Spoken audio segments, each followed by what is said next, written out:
Magandang gabi po sa inyo lahat. Alam kong malungkot tayong lahat sa nangyari, no?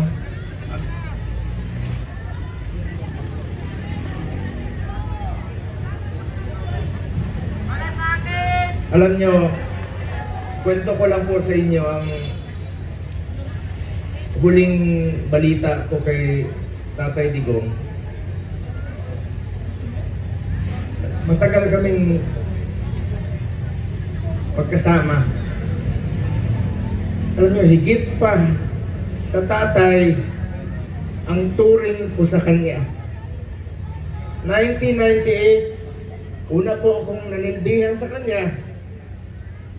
Hanggang 2022, kahit senador na po ako, sinasamahan ko siya hanggang sa huling araw ng kanyang termino. Sumama po ako hanggang makauwi siya sa bahay niya noong June 30 of 2022. Alam ko yung hirap na niya. Halos hindi na nga makasuot ng medyas. Sinong magmimedya sa kanya doon?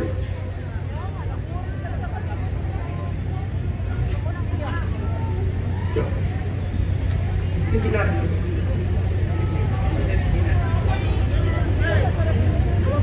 Alam nyo, nakausap ko kaninang madaling araw si Attorney Mijaldea pagkatapos ng hearing nila at saka si Ma'am Hanilet. Kaya siya ganon siya magsalita. Dalawang dahilan, maaaring nag-a-adjust sa oras, at ang pinakamasakit sa lahat, yung sinabi sa akin ni Attorney Mijaldea na hindi binibigay sa kanya yung gamot niya.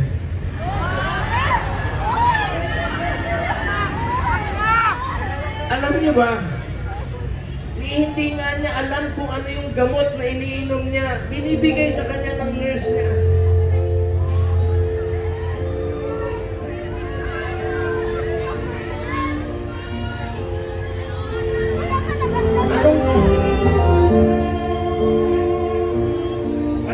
Anong gusto nilang gawin kay Tatay Digong?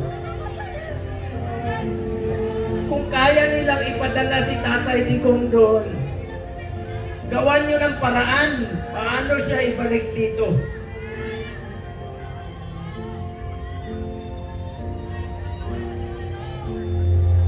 Ang gusto nyo basahin ko yung mga medisina niya.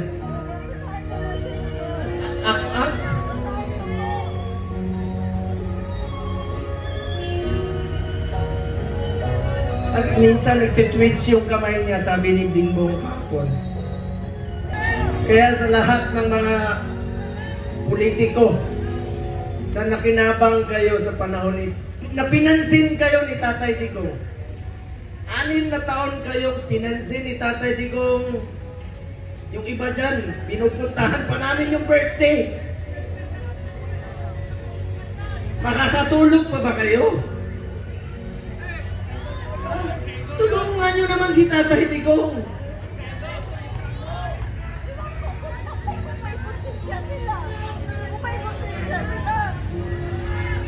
Alam nyo, hindi naman tatakas si Tatay Digong. Nung Sabado, maraming nagpapayo sa kanya. Kami, sinabihan namin, Tatay Digong, pagpaliban mo muna. Pagpaliban mo muna yung pagpapauwi mo rito. Alam ni Ma'am Hanilet yun, alam ni Yes yun, alam na mga kasama niya. Dahil meron na pong threat sa kalusugan niya, sa buhay niya. Hindi natin alam eh. Pero mas pinili niyang umuwi at harapin. Ibig sabihin nun, hindi tatakas si Tatay Digong. Hindi tatakbo si Tatay Digong na hindi na kanya kaya tumakbo. Nakasungkot. Kaya pa ba niya tumakbo? Mga politiko, nananawagan ako sa inyo. Pinansin namin kayo sa 6 na taon, hindi namin kayo pinabayaan. Tulungan niyo naman Tatay Digong. Tulungan niyo naman. Nangungulila lahat. Alam niyo, pagdating niya, ako mismo, meron na akong pass para sunduin kasama ko yung 3 doktor niya. Then schedule po siya magpa-check up sa Cardinal Santos. Then, bagamat since 2022, di na kami alam niyo, 1998 hanggang 2022, halos araw-araw kami magkasama. 360 days out of 365 days, magkasama kami. Noong 2022, may trabaho na po ako bilang senador, hindi na ako nakasama sa kanya.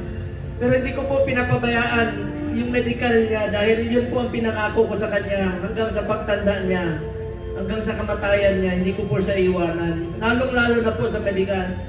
Alam niyo, nakaraang 4 na buwan, monthly siya nagpapa-check up.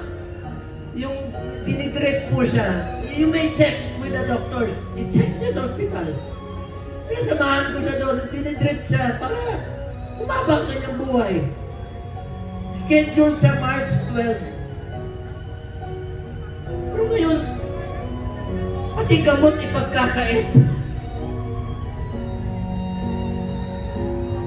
Sinong mananagot niyan pag may nangyari kay Tatay Digong?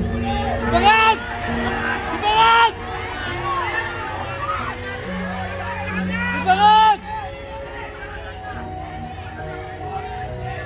February, umpisa nung December, diyan sa Cardinal, sinamahan ko siya. Sinama si Ma'am Hanelet. Enero, bumalik uli kami. Pebrero, bumalik uli kami. March 12 po siya schedule uli para sa pagpapagamot niya. Pinagkait nila. Pati gamot, ayaw ibigay sa kanya. Alam niyo, wala siyang sinelas. Pati sinelas. Pati sinelas niya, wala. Nakapaa. Huli namin pag-uusap, nasa aeroplano siya. Sabi ni Bingo, Atty. Menzaldea, nakapaa siya. Buti na lang, may nagsuot ng kanyang suot kahapon. Hindi niya kaya, ang lamig doon. Alam niyo, salamat sa piloto niya, isang co-pilot doon. Binigay na yung kalo niya kay Tatay Digong, dahil alam nila malamig. Binaba siya sa stretcher, mag-isa siya. Hindi alam ni Atty. Menzaldea, saan siya dinala.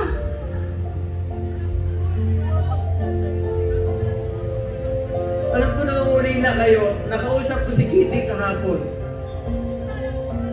Alam niyo, bilib ako kay Kitty. Sa murang edad na 20, dapat hindi siya kasama sa politika. Dapat mag-aaral siya ngayon. Pero sinama siya sa dumi ng politika. Tinawagan ko siya kahapon. Sabi niya, ninong niya ako eh. Sabi niya, Ninong Bong. Hindi ko mapigil umiyak. First time ko umiyak talaga. Na kausap siya. Sabi niya sa akin, Ninong, ikaw na muna ang tatay ko. Dahil wala na akong tatay. Sa murang edad, pero matapang si Kitty ah. Sobrang tapang ni Kitty. Sabi niya, Ninong, be strong, be straightforward. Ito yung panahon na magkaisa ang Pilipino. Magkaisa tayo para kay Tatay Digong. Nakikiusap po ako, manghinahon po tayo.